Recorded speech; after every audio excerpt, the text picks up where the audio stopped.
Welcome, everybody. We're excited to be back with another episode of the Qredible live broadcast. Very excited today. I feel like I have a little delay. Getting feedback? What's going on? What's happening here? All right, I think I Gotta fixed love it. internet. Well, super excited today to be here with Noah Fitzgerald, who I think his chosen moniker is Jedi, but I have him down here also as a powerhouse. So we'll let him tell us what's the correct title. But Noah Fitzgerald has been in the fintech space for decades. He is a fintech trailblazer. He's a startup mentor. He's a revenue strategist, and he's a payments pioneer on a mission. Noah has played a pivotal role in building and scaling companies from startups to successful exits with deep expertise in payments, compliance, and financial inclusion. So his journey includes leadership roles at major industry players like First Data, Chase Payment Tech, Vantiv, and WorldPay. And he's been at the cutting edge of pay tech as one of the first certified payment professionals. We know Noah not just because he's a wonderful professional, but also because he currently occupies the role of Chief Revenue Officer here at Qredible. Here, he leads us in the charge in compliance and quality management for highly regulated industries.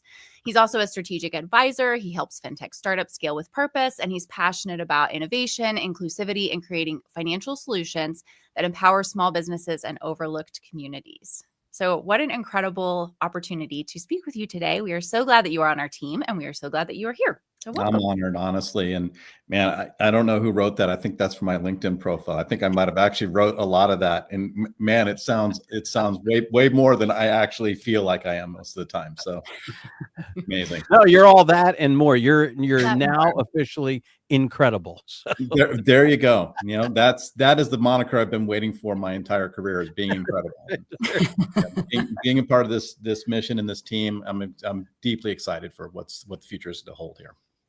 Absolutely. We're excited as well. And you've brought such an amazing perspective to us, particularly as we're navigating, with our customers, we're navigating sort of this new world of payment processing.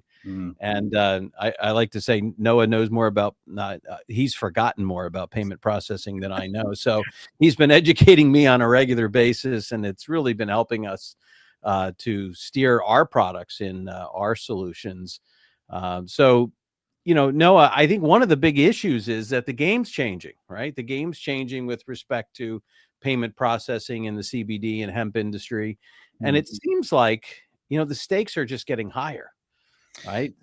I don't think they could be any more higher for a lot of industries. And, obviously being in the space for 30 plus years, I've seen, the entire world shift in regards to how payments really encompass absolutely everything that we do. And, when I first started, it was like 70% card usage and the rest was cash or check. And now we're, that 95 percentile of card usage. Cash is kind of, the left out, especially after COVID.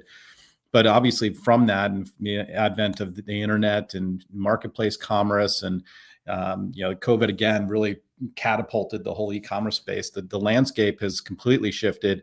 And for players and biz folks that are in, higher risk industries, risk of fraud, risk of compliance, risk of regulatory oversight, the adult industry has been destroyed. The cannabis industry has been completely decimated out and pulled out of the electronic payments landscape.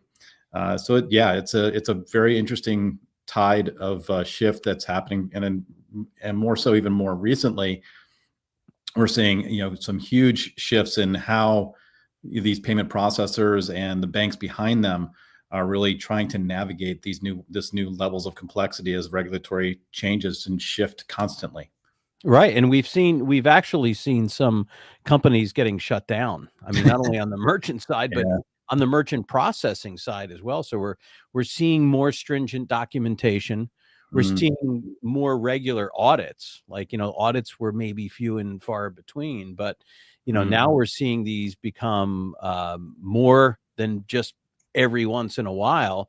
And we're also, I think we're seeing this major shift to like a focus on product compliance and verification, like we've never seen before. So, I'd like you to talk a little bit about that. And more importantly, what bad thing happens, right? If the merchants not compliant and Yeah. not doing everything they can to stay compliant? Yeah, I mean, you're spot on. I mean, I think that there's definitely, especially for industries like the hemp industry, CBD industry, the cannabinoids, what I call the alternative to cannabis industries, even firearms, tobacco in general as well, any of these regulated type of industries, but more so in the CBD hemp space in particular, because there are really unique rules that have been in place, not only at federal level, but at state level for the sale of these particular products. The businesses and the banks behind them have learned that when an audit does happen, if they don't have their stuff together, proverbial stuff together, they end up getting into a position where they may have to shut down. And that's exactly what happened to a very large player just last year, which was Fresno First Payments and Fresno First Bank. And they were doing a really good job in that space. And just like everyone else that we now know of, no one has been really keeping up with the product level compliance requirements. Mm-hmm. And that whole shift now, I think that brought up to light for other banks and payment processors, how I was directly in front of it, actually placing business with Fresno First and with other providers. And as soon as that happened, everybody changed their requirements, now needing more stringent COAs, more time to review those COAs.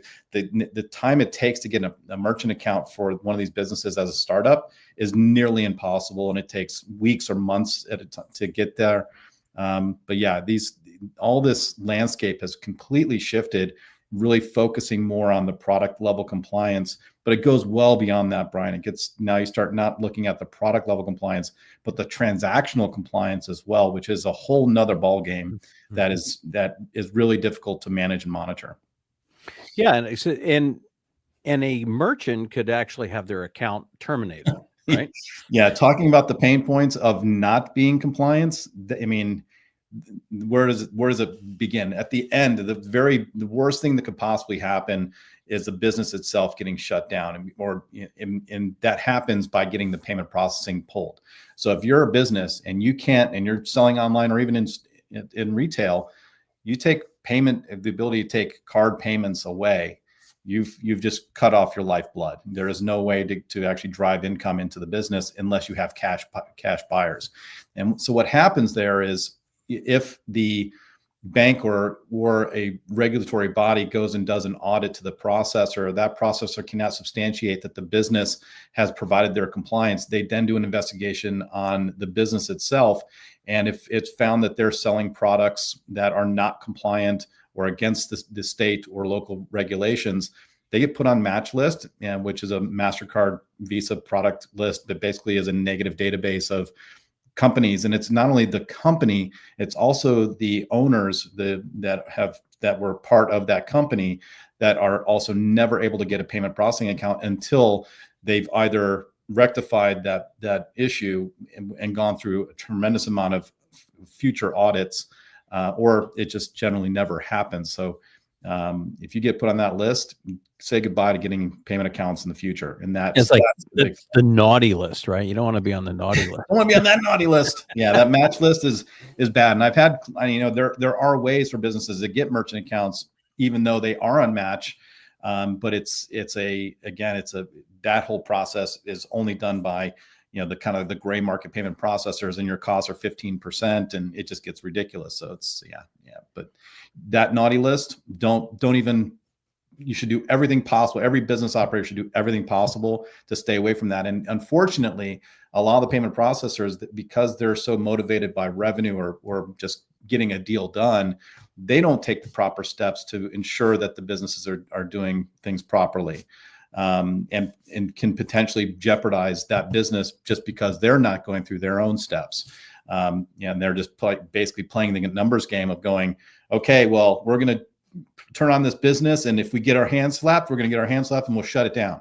And that's the game. And I had a merchant tell me that they have this feature on their website called Hide Product, and they basically will hide it from a guest shopper.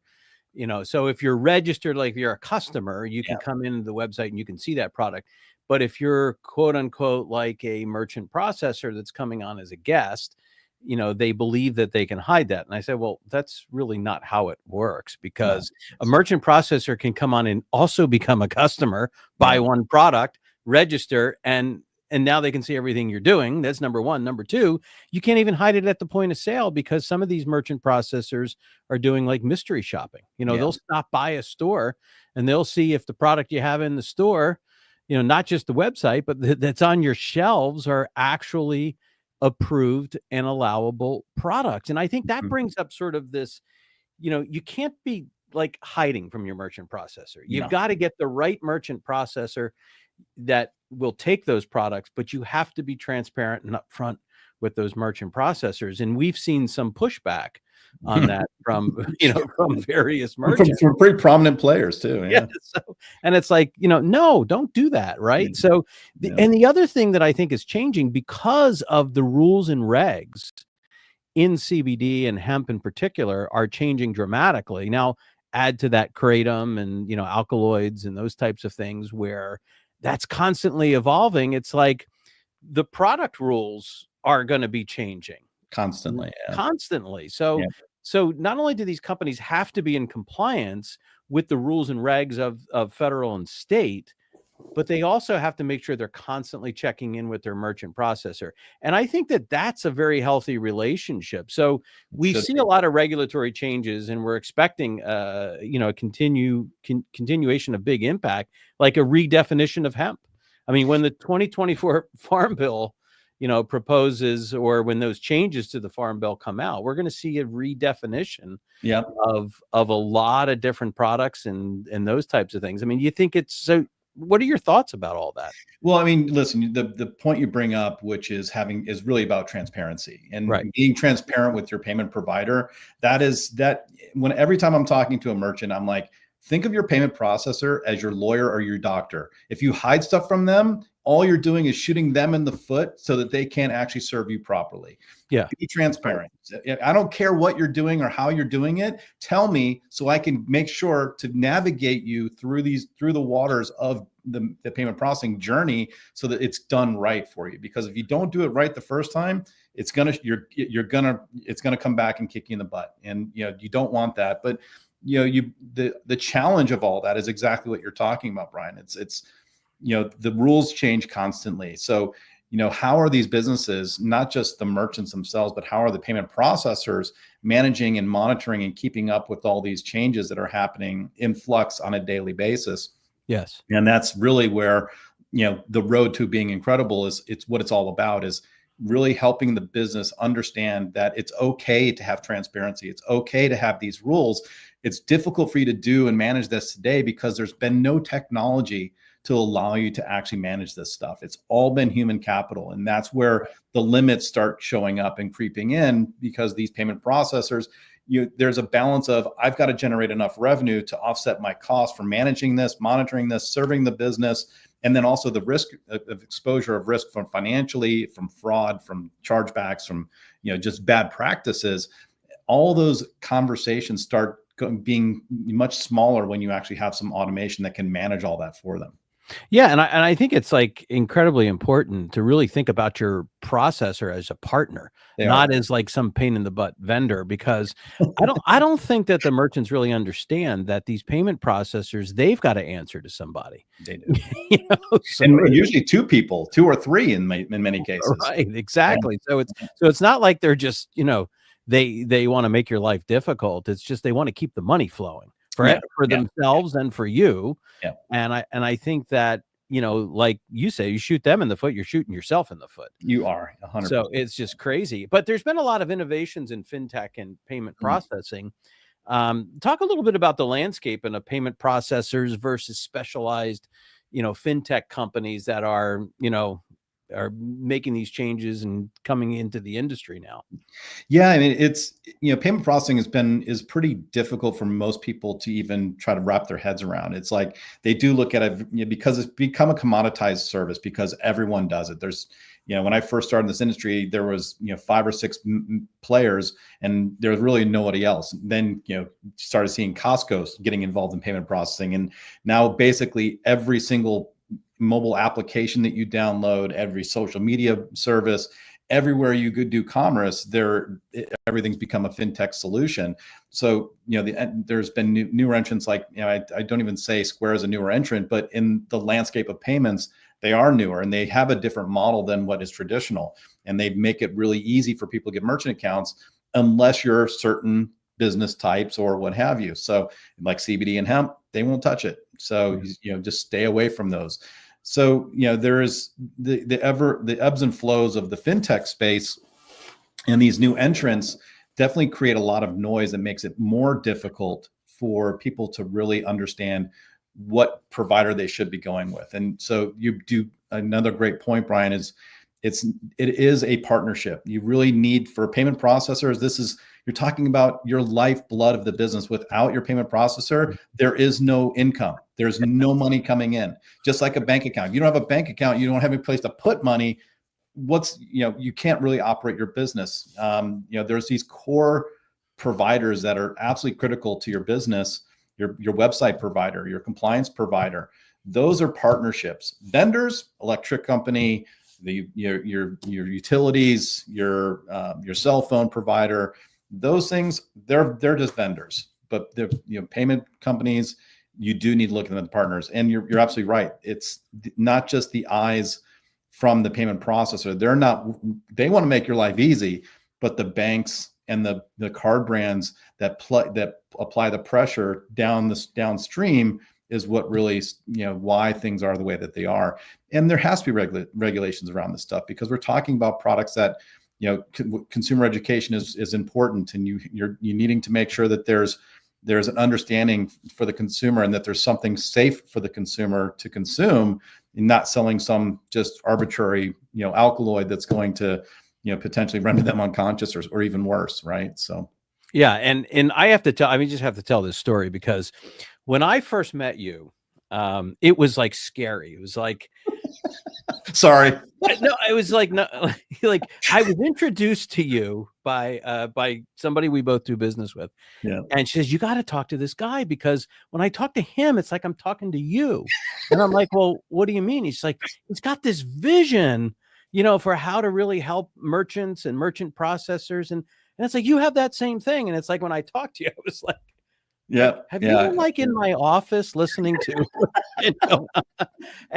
but here's the thing, like I had all these ideas and these concepts and things we were building, and you have this practical, amazing experience as a certified payments professional, much more experience in the space. I'm a reg tech guy. I've been building reg tech and working with compliance and the mortgage side of the business and other side, but you've really been helping bring this to light. So our concept that really gelled together was really cool. We're like, okay, you got the payment processors that have to ensure compliance. You got the merchants that have to be in compliance. Why is it a secret as to what these guys are doing and looking for versus what these guys have to do? Yeah. And it just seems like this reactive thing. We said, hey, let's provide the tools for both parties, right? That's it. And it really is not a secret. I mean, nobody wants to keep those secrets. It's just that there's been nothing that makes it easy for them to manage all of this stuff. Like it's been, as a merchant, I'm just, okay, I got my merchant account taken care of. Now I can start selling. I want to add some new products to my account. Great. And now I'm selling some more products. They call you up and go, we see you've added 5 new products in the past month or 2 months ago. We're going to have to suspend your account until we get those products verified. Like, wait a minute, I'm killing it. I'm doing good as a business operator. And you're telling me that I'm doing something bad? Yeah. I don't do that. So.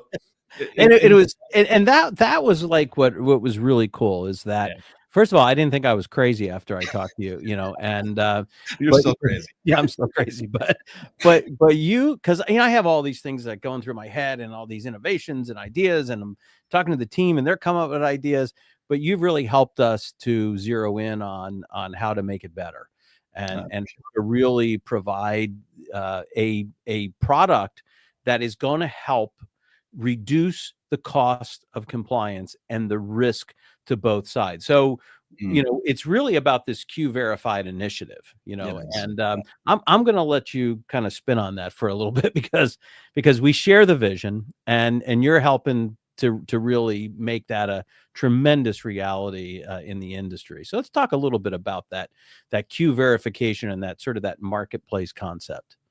Wow. I mean, now you're pulling, on Valentine's Day, you're pulling at my heartstrings. I love it. So, no, I mean, I never imagined I'd be spending Valentine's Day with you, Noah, but I know, and, we're brother Fitzes. It's all good. So. That's exactly right.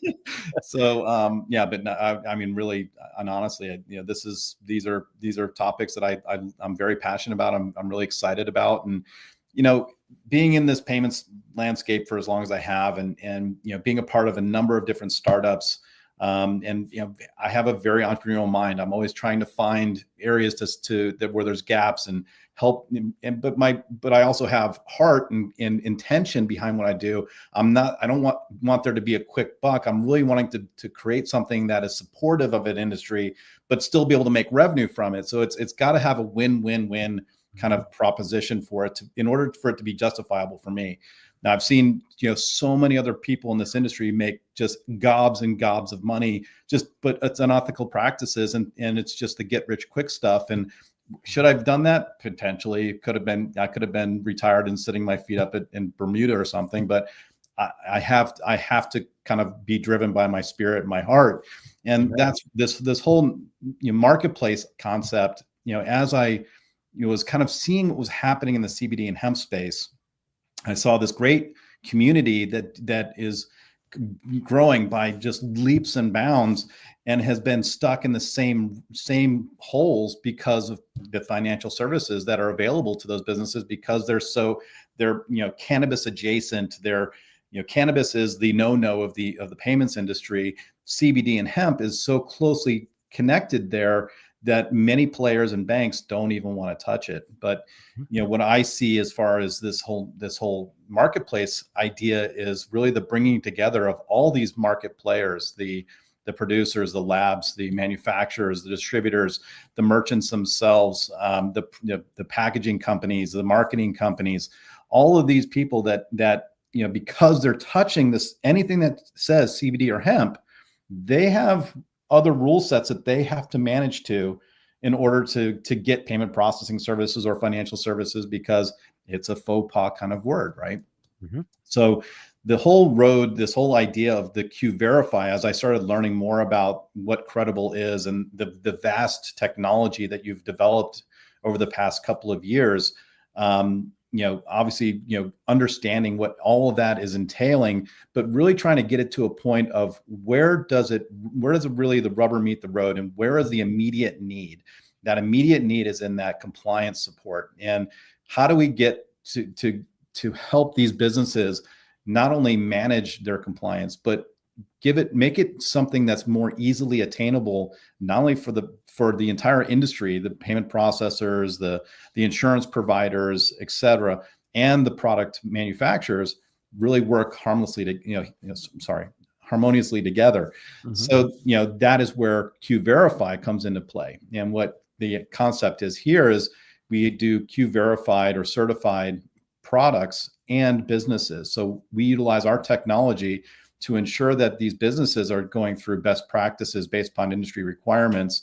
And we actually validate and vet them and give them a certification that allows the rest of the industry to know that this is a business that is actually performing based upon its current the industry standards, and is doing things the right way. And at the product level, looking at how we can validate and verify products. So if a product has been verified by Qredible, now the payment processors can look at that product and go, okay, it's good. We know that it's good. It's already been vetted.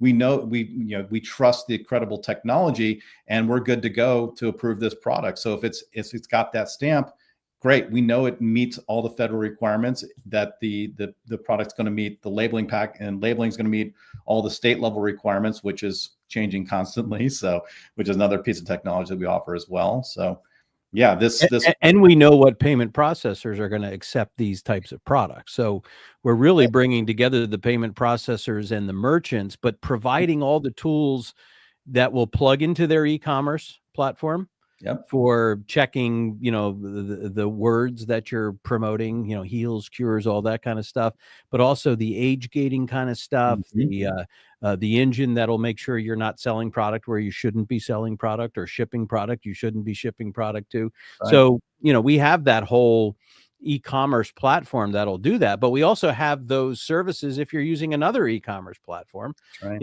So it's like you can pull the guardrails into your platform, or you can use the platform that has the guardrails.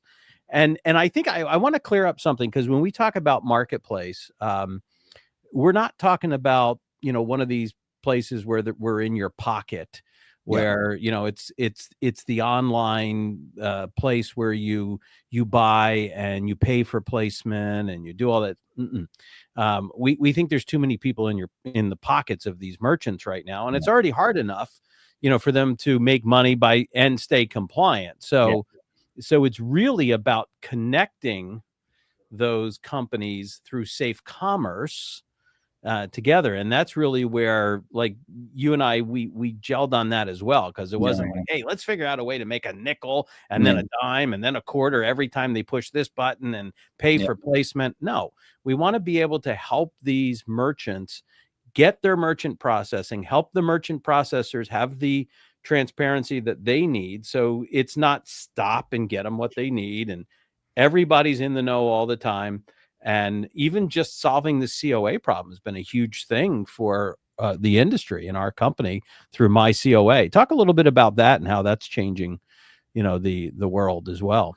Yeah, I mean, the back quickly on the marketplace, to me, the whole idea there initially came to me from seeing, again, where these payment processors are approving products for various brands and manufacturers, and then they're having to go to the retailers and approve their products again. So it's like, wait a minute, if you've already approved this product somewhere in your data, somewhere in your entire ecosystem, when you see that same product, why are you just not just immediately stamping it approved? So you're spot on. It's not about us actually being a participant in the transaction. It's helping these businesses find each other so that they can get access to products that have already been approved. And they, as a retailer or new, if I wanted to go and build a new website, I can go and access all the products that have been approved, add them to my website through Qtransact. And now I've built an entire, database or a whole marketing website, a whole website of all the products that I can just start selling immediately. So there's none of those timeframes that it takes. Getting to My COA, to me, that was the one element when I was building out my whole concept and idea that was missing. And, the product compliance is the biggest issue, bar none, in the payment processing space. And the reason for that is because if I'm a merchant, I have 100 products, I have to get all my COAs that are valid to that payment processor so they can review them. Well, how are they doing that? They're doing that with human eyes today. Yes. And that process, if you're an underwriter and you have to not only vet the business and go scan the website and review all the context of everything, but then manually have to open up every single COA and look at every line item of that, make sure the expiration date, and then sort the ones that are approved versus not approved.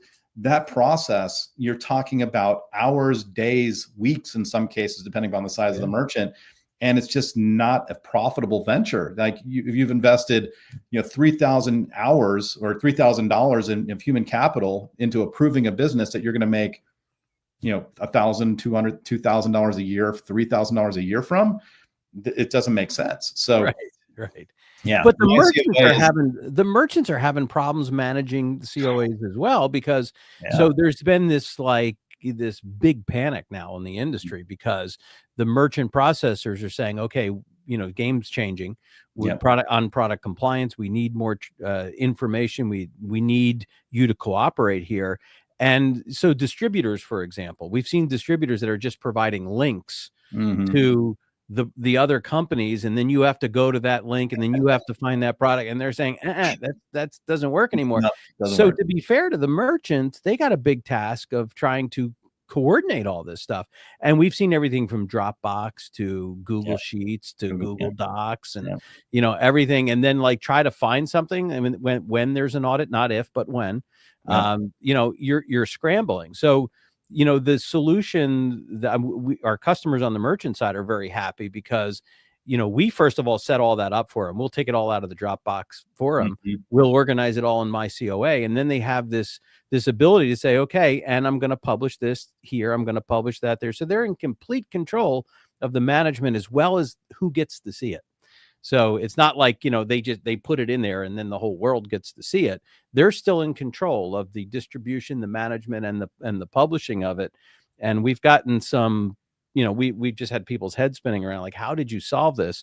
And then we're also able to pull data out of these things and audit them and provide good data analytics around these products that, they've never been able to do. So I'm bragging about our product, but I'm really proud of it because it was a really hard thing to figure out and fix. And we've worked on this for a long, long time and solved a lot of issues. But you really helped us sort of make the connection to the payment processing space and really make it viable for both parties. So I'm really excited about it. I think we've got some great things going on. I can talk about this all day. We're already at the bottom of the hour here. And I really want to give Joy a little time to talk about our guest that we're going to have next week, because this is a person who knows a lot about the CBD industry. So Joy, why don't you give a great promo for next week? Yeah, well, this is a great episode, guys. I think tons of value to take away. So I look forward to the rewatch, and hopefully everyone can take a chance to take advantage of that as well. Next week, we're going to have the newly appointed president of the U.S. Hemp Roundtable, who is a friend of Qredible and a fantastic expert. Jenna Murray is going to be on the Qredible Live broadcast. We're going to be talking the great hemp debate. Who's really in charge? What's really going on? Hemp is changing. And if payments are changing, hemp is changing too. And there's so much volatility in these industries. So hanging on to people like Jenna and making sure she has an elevated voice is a big priority for us, because she is worth trusting and listening to. And so it's going to be a great episode. It'll be next week. Like I said, on the 21st, tune in at 12 Pacific, 3 Eastern, as always, either on YouTube, Facebook, or LinkedIn. And we look forward to seeing you there. Yes, and don't miss that. So Noah, thank you so much. First of all, thank you for joining Qredible. It is an honor to be working with and collaborating and innovating with you. Qredible's an incredible place to work, because it's just so. I mean, I'm saying that as the CEO, but I know my team feels that way. Our team feels that way, because everybody's got a seat at the table. Everybody's innovating. Everybody's bringing ideas to the table, and we're doing some really cool stuff together. And you've really been a great addition to the team. So thanks for joining us. Thanks for this episode today. And you'll be hearing more out of all these wonderful innovations from Qredible. Just make sure you follow all of our channels that Joy spoke about. So thanks, everybody. We'll see you next week with Jenna Murray. Thanks, guys.